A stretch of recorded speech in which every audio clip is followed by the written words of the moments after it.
How's it, mysterious Lloyd?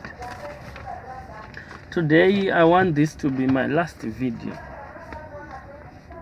that I will be talking about xenophobia, and I want it to be my last video because I wish it never happened, and I wanted to talk about xenophobia normal. Yeah, but I see this, my wife wrote this talking about here in South Africa, what about xenophobia. My wife is South African. She's a vendor, and the president of South Africa is vendor also, Ramaphosa. They come from the same area, and she used to love Ramaphosa very much. I want to read what she says. She thinks about Ramaphosa, about xenophobia and all these things. She said, here in South Africa, xenophobia seems to be a crisis a few months ago. Xenophobia actually means discrimination against other nationalities. You know, I'm reading it as it is. Forgive the grammar and all those sort of things, you know what I mean. She goes on to say, in South Africa, President Ramaphosa Syria made a speech about people selling their property without the license, most of them who are Africans from other nations. And this empowered the South Africans to have the power against the foreigners, and it led to xenophobia. But at first they were not saying it's xenophobia,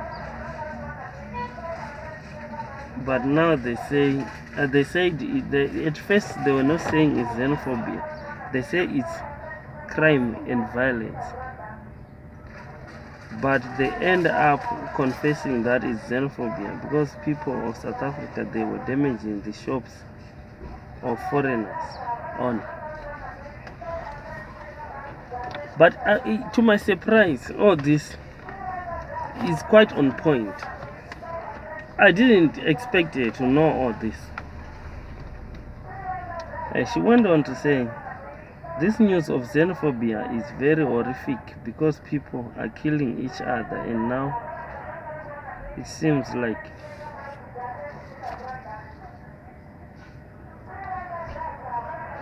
Africa is divided. He said, when the politicians say something,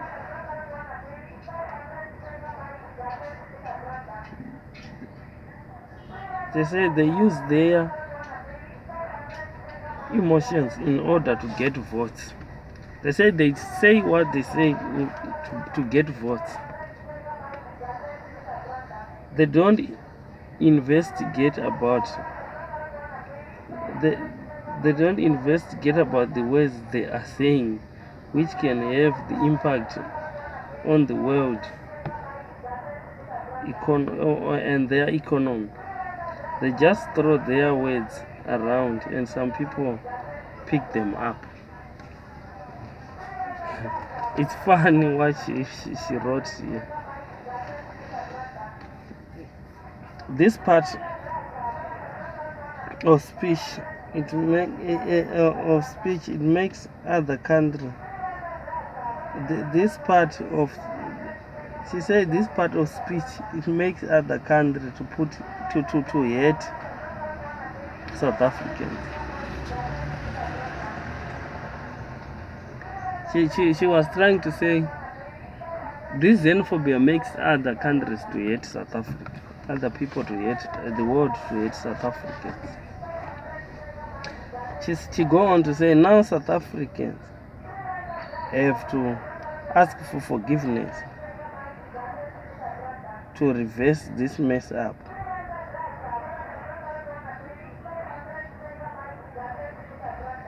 So that's what she thinks about xenophobia. This is what I was reading here. I don't know how I can illustrate this. It's very small writings.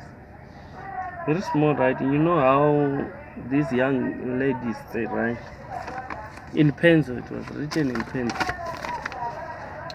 So that's pretty much she thinks about xenophobia.